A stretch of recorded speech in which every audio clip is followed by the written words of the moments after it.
그런데 1930년대에 대량 생산 시스템 이게 이제 확립이 되고, 그러니까 이게 1910년대에 포디즘이 등장하게 되는 거죠. 포디즘은 컨베이어 벨트 시스템, 즉 컨베이어 벨트라는 새로운 어떤 생산 방식을 도입을 해서 대량 생산이 가능하게 된 그런 걸 의미합니다. 그래서 포디즘이 등장하게 되면서 결국엔 1930년대 결국에는 미국과 유럽의 기업들이 제품별 다각화를 하게 됩니다. 즉 하나의 동일한 제품을 놓고 다각화를 이제 시작을 하는 거고요.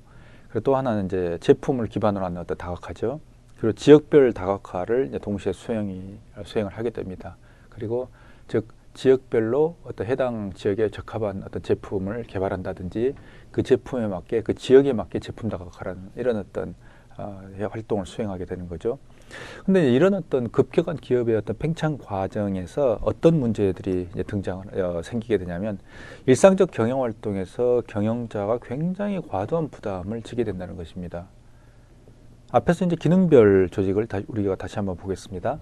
기능별 조직을 보면 어떻게 되냐면, 이제 이사회가 이제 CEO를 선임하는 이런 아주 전형적인 구조를 가지고 있습니다만, 이런 어떤 기능별 조직, 즉 각각의 총무, 영업, 생산, 재무와 같은 이런 각각의 기능을 가진 어떤 조직 구조에서는 총무과장은 예를 들면 총무부장은 이 대표이사에게, 사장에게, 영업과장, 부장도 사장, 생산과장 각각의, 그래서 이 각각의 기능을 최종 결정하고 승인하고 하는 것들이 전부 사장에게 그 역할이 집중되게 됩니다.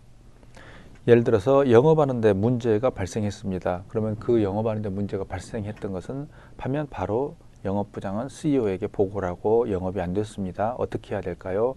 또는 이런 방안이 있는데 승인해 주십시오 하는 끊임없이 일상적인 모든 각각의 기능에 대한 의사결정을 사장에게 요청을 하게 됩니다. 근데 이게 뭐 종업원들이 대략 한 100명, 뭐 200명 정도 회사에서는 이게 이제 통용이 될지 모르겠습니다. 실제로 중소기업의 경우에 이런 형태의 어떤 조직 구조를 가지고 있고, 사장이 일상적인 경영 활동, 일상적인 회사 활동의 거의 모든 부분을 직접 결정을 해서 지시를 하는 이런 형태의 구조를 가지고 있습니다.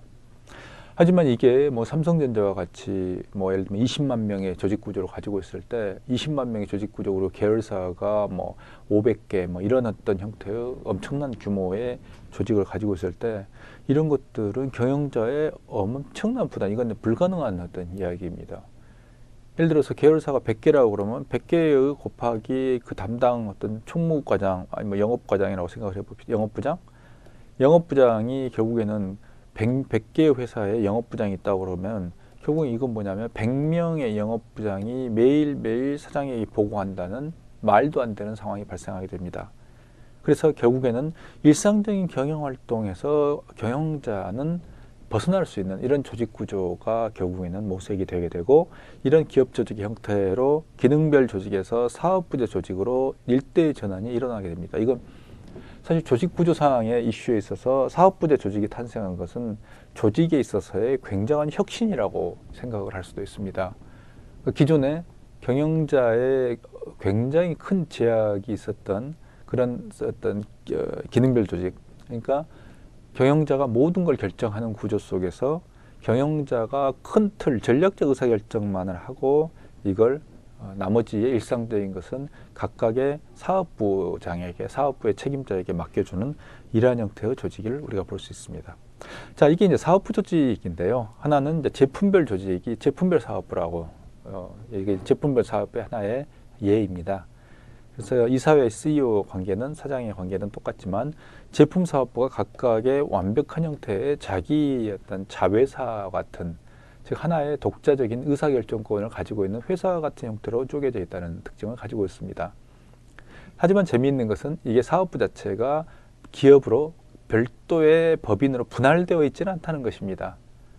그건 이제 중간적인, 즉 이거는 그런 점에서 이런 형태는 하나 기능별 조직이 가지고 있는 하나의 통합적 조직과, 그리고 회사 조직이 완전히 분할되어 있는, 즉 법인으로 분할되어 있는 분리된 그런 조직의 형태의 중간적 형태의 조직이라고 생각을 할 수 있습니다.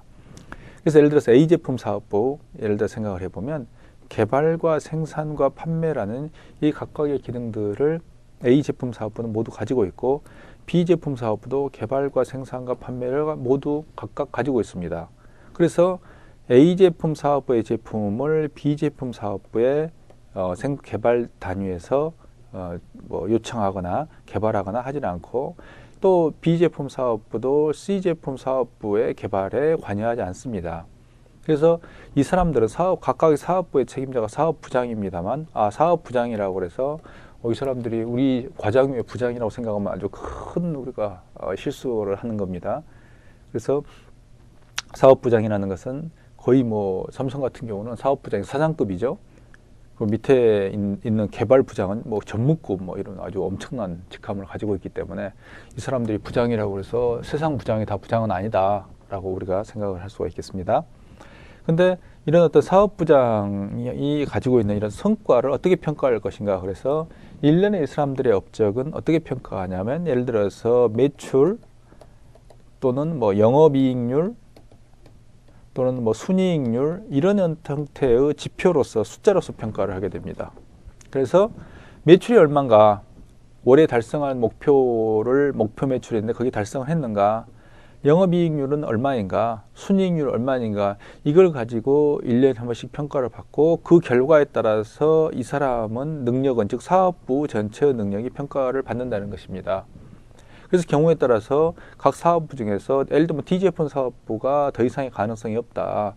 지금 뭐 IBM 같은 경우는 이미 PC나 뭐 그런 것들이, 삼성전자 같은 경우는 이제 PC 같은 경우를, 특히 데스크탑 PC는 아마 그렇게 멀지 않는 장래 철수할지 모르겠습니다만, IBM 같은 데는 이미 그 뭐 레노버라는 회사에, 중국 회사에 PC 사업부로 매각을 해버렸으니까요. 그러면 예를 들어서 이 사업부가 현재의 어떤 가능성이 약하다 그러면 이 사업부 자체를 없애버릴 수가 있습니다. 그러면 4개의 제품에서, 사업부에서 3개의 제품 사업부가 되고, 이 어떤 기능들은 다른 쪽으로 이렇게 넘어가게 되는, 이 흡수를, 다른 사업부로 흡수를 하게 되면서 동시에 새로운 어떤 신제품 개발을 하는 다른 쪽에서 개발했던 쪽이 새로운 사업부로 들어올 수도 있습니다. 그래서 이런 것들은 어쨌든 제품별 사업부라고 불리는 굉장히 재미있는 조직입니다. 또 하나 우리가 재미있게 볼 수 있는 게 사업부 조직 중에서 지역별 사업부의 조직을 또 하나 볼 수 있습니다. 그래서 아시아 지역 사업부, 유럽, 미주, 중동 사업부, 이런 식으로 각각의 지역을 쪼개서 하나의 사업부, 즉 지역별 사업부라고 이건 이제 명명을 하는 거죠. 각각의 사업부에서 개발과 생산, 판매 뭐 이런 각각의 기능을 가지고 그 지역을 완전히 커버하는 이런 어떤 형태를 질 수 있습니다. 앞에서는 제품별 사업부에서는 제품을 생산했지만, 지역별 사업부에서는 각각의 앞에 A, B, C, D라고 하는 제품을 다 지역 사업부에서 관리하고 개발할 수도 있습니다. 그래서 흔히 이런 지역별 사업부에서 쉽게 찾아볼 수 있는 것은 영업입니다. 그래서 아시아 뭐 지역 담당, 지역 본부 이렇게 하면 그 회사에서 별도 공장에서 만들어진 제품을 전부 가져와서 결국엔 판매만을 하는, 이게 이제 대표적인 아주 전형적인 하나 영업을 중심으로 한 어떤 판매망입니다만, 여기에서는 이제 그것보다도 뭐 하나, 이제 이것도 이제 하나 이상적인 아이디어라는 형태입니다만, 개발과 생산과 판매라는 각각의 기능들을 다 가지고 있으면서 실제로는 지역을 커버하는, 그래서 아시아 지역 사업부는 유럽 지역에 대해서 뭐 전혀 신경을 쓸 필요가 없는 거고요. 다른 것도 뭐 미주 지역 사업부도 아시아 지역 사업부에 대해서 별 관심을 가질 필요가 없고, 자기가 담당하고 있는 그 지역만을 커버하면 되는 이런 형태의 어떤 사업부 조직을 이야기할 수가 있겠습니다. 자, 이 상황에서 우리는 현대의 이제 기업이 어떻게 진화해 왔는가, 알프레드 챈들러 교수의 연구를 기반으로 해서 우리는 설명을 했습니다만, 이것을 좀 정리해 보면 이렇게 이야기할 수가 있겠습니다. 19세기 초기를 보면 지역 시장이 중심이 됐었습니다. 그래서 서울이면 서울, 부산이면 부산, 대전이면 대전, 이런 각 지역 시장에서 결국에는 기업들이 활동을 했었고요.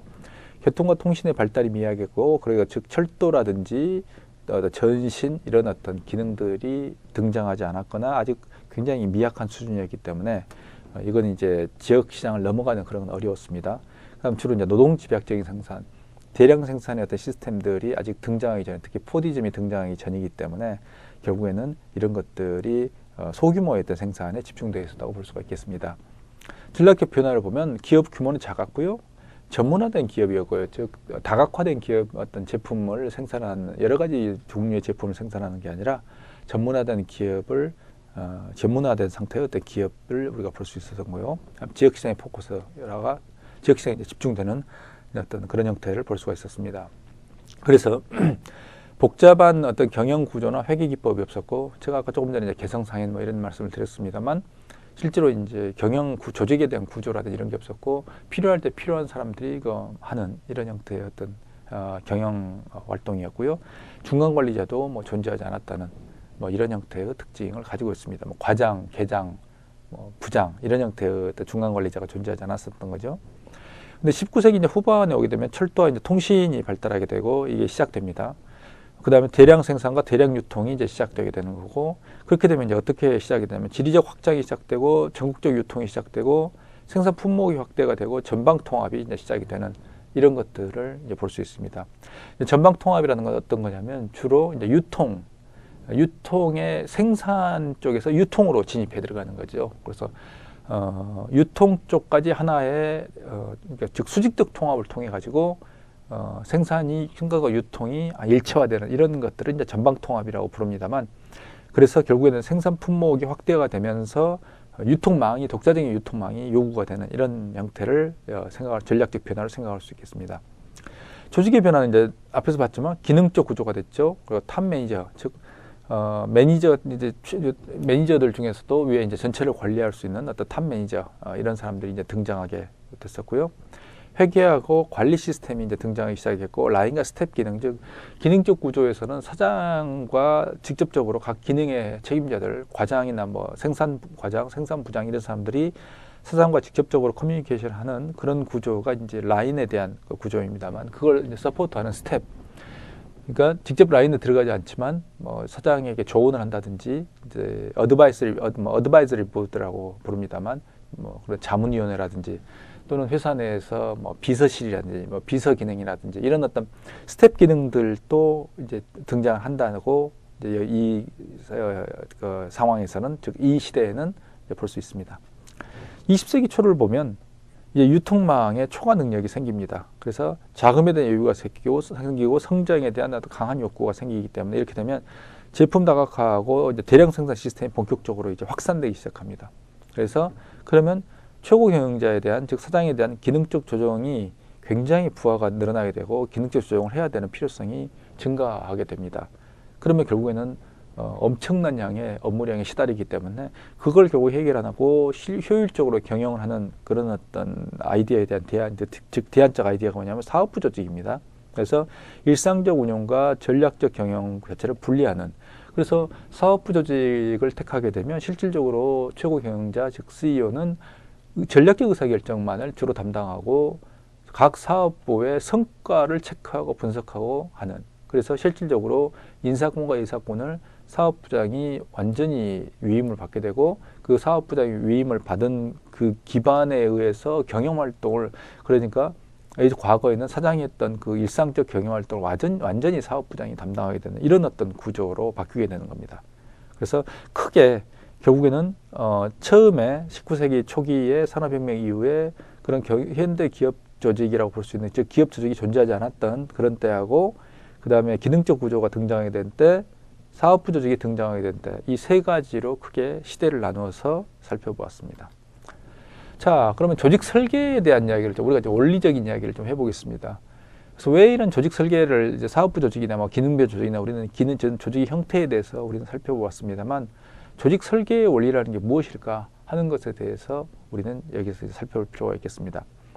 조직 설계에서도 가장 중요한 두 가지 원칙은 전문화하고 분업입니다. 그래서 현대의 기업 조직, 뭐 기업 조직뿐만 아니라 뭐 행정 조직도 뭐 대부분 마찬가지입니다만, 결국에는 현대의 조직이라는 것은 전문화하고 분업이라는 이 두 가지의 키워드를 빼놓고는 설명할 수 없습니다. 이건 이제 왜 전문화하고 노동의 분업이 이렇게 중요하고, 특히 이제 분업의 발견이라는 것은 굉장히 중요한 어떤 발견은 아담 스미스의 실질적인 실험에 의해서, 아담 스미스가 뭐 누군지 알기 때문에 국부론의 저자인 뭐 그 경제학의 창시자로 인정받는 사람이기 때문에 여기에 대해서 설명은 하지 않겠습니다.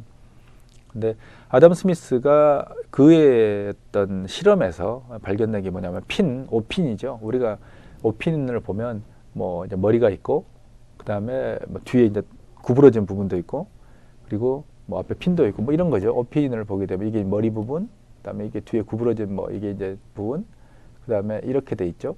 이렇게 돼 있어 가지고 결국에는 여기에 이제 꽂는 이걸 이제 맞물리는 이런 형태를 가지고 있습니다만, 이런 핀 공정에 대한 분업을 시도를 해서 실질적으로 아담 스미스가 실험을 해봤었습니다. 그랬을 때 분업을 할 때 1인당 생산량을 보면 4,800개의 핀을 생산하지만, 즉 분업이 됐을 때 머리 부분, 뭐 휘는 사람, 철사를 자르는 사람, 이런 식으로 이제 분업을 해봤었는데요.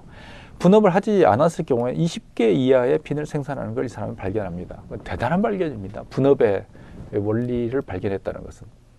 그러니까 분업과 여기서 이제 전문화는 결국에는 동일한 이슈입니다만, 그래서 결국에는 이 분업이라는 게 생산성을 향상시키는데 굉장히 결정적인 어떤 변수라는 것들을 아담 스미스가 이야기를 하는 거고요. 그 이후로 이제 노동에 대한 분업들이 굉장히 어떤 생산성 향상에 중요한 요소로서 이제 생각을 하는 거고, 그리고 사실 이제 분업을 한다는 것은 이제 전문화에 대한 이슈하고 이제 동일하게 맞물립니다. 그래서 결국에는 분업을 한다는 것은 하나의 개인의 역할이 전문화된다는 걸 의미를 합니다. 그래서 예를 들어서 이 머리를 만드는 사람은 머리만 하는 거고, 구부리는 사람은 구부리만 하는 거고, 철사를 끊는 사람은 이 각각의 전문화된 기능을 통해서 결국에는 생산성이 향상되는, 이게서 분업과 전문화는 두 개가 같이 맞물려는 그런 이슈를 우리는 볼 수 있습니다. 사실은 이제 전문화와 분업에 대한 이슈를 더 이제 숙련에 대한 이슈까지 이제 포함을 시키면, 앞에서 우리는 학습 곡선이라는 그 용어를 설명하면서 2차 대전 때 비행기를 생산할 때 모든 조건이 똑같은데도 결국 생산성이 올라가더라라는 것도 결국에 분업과 전문화를 기반으로 해서 결국 숙련이 향상되는데, 즉 숙련도가 증가하는 이런 형태로 볼 수 있습니다. 그래서 결국에는 그 기반에는 결국 학습 곡선의 기반에도 전문화와 분업이라는 기본 조직 설계의 원리가 작동을 하고 있는 거죠. 그 다음에 이런 어떤 전문화와 분업 과정을 더 이제 아담 스미스는 사실은 초기 단계에 아주 이제 원초적인 분업을 시켜봤습니다만, 헨리 포드의 어떤 모델 T를 생산하는, 즉 포디즘이죠. 그래서 컨베이어 생산 시스템을 도입을 이제 결국 했었는데요. 이게 이제 헨리 포드의 포디즘에 대한 사진입니다. 그래서 이런 어떤 컨베이어 벨트라는 밑에 있던 벨트가 쭉 이렇게 라인이 이제 흐르는 거죠. 지나가는 거죠. 그리고 이 위에 차량이 이렇게 올라가 있고, 작업자들이 각각 서가지고 이제 차가 멈춰 있을 때 이걸 조립을 하고, 조립 시간이 끝나면 앞에, 초기에 컨베이어 벨트 시스템이 굉장히 재밌었던 건요, 이제 연구서들을 보면 사람이 체인으로 묶어가지고 이 차량들을 끌어당겼다고 합니다. 그러니까 지금처럼 자동으로 라인이 이렇게 진행하는 게 아니고요, 사람의 손에 의해서 라인을 진행을 시켰는데, 즉 이 차량을 끌어당기는 형태의 컨베이어 벨트 시스템이었는데요. 그럼에도 불구하고 이것은 굉장히 어떤 놀라운 생산성 향상을 가져오게 됩니다. 그래서 결국에는 1911년 말에서 14년 초, 대략 한 3년 정도의 어떤 조립시간, 그러니까 지난 3년 동안의 조립시간이 얼마나 감소했냐면 106시간에서 6시간으로 감소하게 됩니다. 차량 한 대를 조립하는 그 시간 자체가. 그럼 겨우 뭐 10분의 1, 한 15분의 1 이상의 어떤 생산 시간으로, 즉 조립 시간으로 이제 차 한 대를 만드는 조립 시간이 그 정도까지 줄었다는 거죠. 가격도 그렇습니다. 그래서 모델 T의 가격이 결국에는 포드가 추구했던 게 뭐냐면, 농민들도 결국에는 이제 미국 농민들도 그 당시에는 그다시 부유한 부유한 사람들이 아니었습니다만, 농민들도 살 수 있는, 즉 일반 평범한 평민들도 살 수 있는 그런 형태의 어떤 모델 T를 지향을 했었습니다. 그래서 825불에서 1908년에 825불에서 1916년에 한 8년 정도의 반 이하로 가격이 떨어지는 이런 걸 보고 있고요. 그 다음에 우리가 앞에 이제 에덴의 동쪽이라는 영화에서 봤습니다만, 1920년대에 대부분의 미국인들이, 이건 아마 미국 남성을 지칭하겠죠. 그때는 여성이 운전을 하지 않았으니까요. 모델 T의 운전법을 학습했다, 이렇게 나옵니다. 그래서 앞에 에덴의 동쪽에서도 자동차를 운전하는, 어떻게 자동차의 기능을 익힐 것인가 하는 거에서 연료통이 어쩌고 이런 어떤 대사들이 나오죠. 그것처럼 모델 T가 결국에는 일반적인 어떤 국민들이 살 수 있는 가격까지 떨어졌다 하는 것들을 여기서 이제 이야기를 하고 있습니다만, 어쨌든 이게 전문화하고 노동의 분업을 통해 가지고 이 정도의 생산성이 향상되고 거기에 맞게 하나의 기업 조직이 변화해 왔다, 또 설계되어 왔다, 이렇게 볼 수 있습니다. 그래서 현대의 조직 설계의 가장 기본적인 원리 역시 전문화하고 분업입니다. 그래서 모든 사람들이 결국에는 똑같은 일을 하지 않는, 그리고 서로 다 차별화된 일을 하는 이런 구조가 기본적인 조직 설계 원리로서 지금도 여전히 작동을 하고 있습니다. 그런데 여기서 이제 고민이 뭐냐면, 여기 이제 계속 이제 우리가 조직 설계에 대한 이야기를 하고 있습니다. 분업이 진행될수록 조정 비용이 증대되게 됩니다. 즉, 각각의 아까 이제 기능별 조직에서도 그 부분을 설명을 했습니다만, 결국에는 기능별 조직 우리가 간과해 생각을 해볼 때 사장이 한 명이 있고 밑에 각각의 기능별 조직의 어떤 장들이 존재한다고 할 때, 결국에는 이 사람들이 또 그리고 이 사람 밑에도 존재하는 어떤 그 자기 부하하고 커뮤니케이션을 계속 하고 있죠. 그러면 이런 어떤 전체 커뮤니케이션의 빈도를 생각해 봤을 때, 이런 어떤 조직 자체가 분업이, 즉 사장의 역할을 회사의 기능들이 계속 분화될 때, 이건 이제 6개의 조직이 이제 각각의 부장이라고 볼 수 있죠. 이게 하여간 6개가 아니고, 예를 들어서 이게 10개라고 생각하면 10개는 간단한 커뮤니케이션을 계산해봐도 여기에도 결국에는 각각의 장들을, 즉 사장이 이 부분을 조정을 하고 있습니다만, 이뿐만 아니라 사장을 넘어서 이 사람들과 이 사람들도 끊임없이 결국에는 조정을 해줘야 됩니다. 생산부장은 영업부장하고 서로 조정을 해서 영업 쪽이 예를 들면 올해 제품이 안 팔린다, 작년에 비해서 반밖에 안 된다라고 했을 경우에는 생산부장도 결국에는 반을 생산해야 정상이고, 그래서 나머지 만약 똑같이 100%를 생산하게 되면 결국에는 그 사람들도 결국에는 남는 50%라는 제품이 남을 수밖에 없는 이런 것입니다. 그리고 그래서 결국에는 분업의 이슈는, 결국에 분업을 통해서 생산성이 향상된다는 이슈는 우리가 알았습니다만, 그럼에도 불구하고 분업이 진행될수록 조정 비용, 즉 전체를 코디네이션하는, 그러니까 각각의 파트를 조정하기 위한 분업이 엄청나게 증대되는 바로 그런 바로 고민에 이제 빠지게 됩니다. 그러니까 예를 들어서 이제 조정을 막기 위해서 이런 조정 비용을 막기 위해서 우리가 이제 위계적 구조의 어떤 조직 구조를 가지게 됩니다만, 예를 들어서 각각의 개별 사원을 감시라는 건 실례고요. 개별 사원들을 이제 업무를 주고 이게 업무 피드백을 하기 위해서 과장이 있고요. 그다음에 과장 위에 부장이 있고요. 부장 위에 상무가 있고, 이런 과정이 있는데, 이런 어떤 중간 관리자 비용도 엄청나게 늘어나게 됩니다. 자, 이거는 이제 어떻게 할까요? 그리고 각각의 이제 사업부가 늘어나면 늘어날수록 그 조정 비용도 아주 기하급수적으로 늘어납니다. 그래서 그게 이제 우리가 흔히 이야기하는 대기업병이라는 겁니다. 그래서 그런 어떤 대기업병을 억제하기 위한 그런 어떤 메커니즘이 뭐가 있을까요? 그래서 그런 조정 비용을 좀 컨트롤하기 위해서, 분업은 굉장히 좋은 건데 분업이 늘어나면 조정 비용도 같이 늘어나는 그런 어떤 고민스러운 어떤 상황들, 이걸 해결하기 위해서, 즉 조정 비용을 억제하기 위한 조직 내 메커니즘이 뭐가 있을까요? 해서 4가지의 그런 조직에 있어서의, 즉 내부 조직 내의 메커니즘입니다. 그래서 조직 내에서 이런 조정 비용을 억제하기 위한 메커니즘으로 볼 수 있는 것은 4가지입니다. 첫 번째 가격, 두 번째 룰과 감독, 세 번째가 서로 이제 서로가 서로를 이제 조정하는 그런 기능이고요.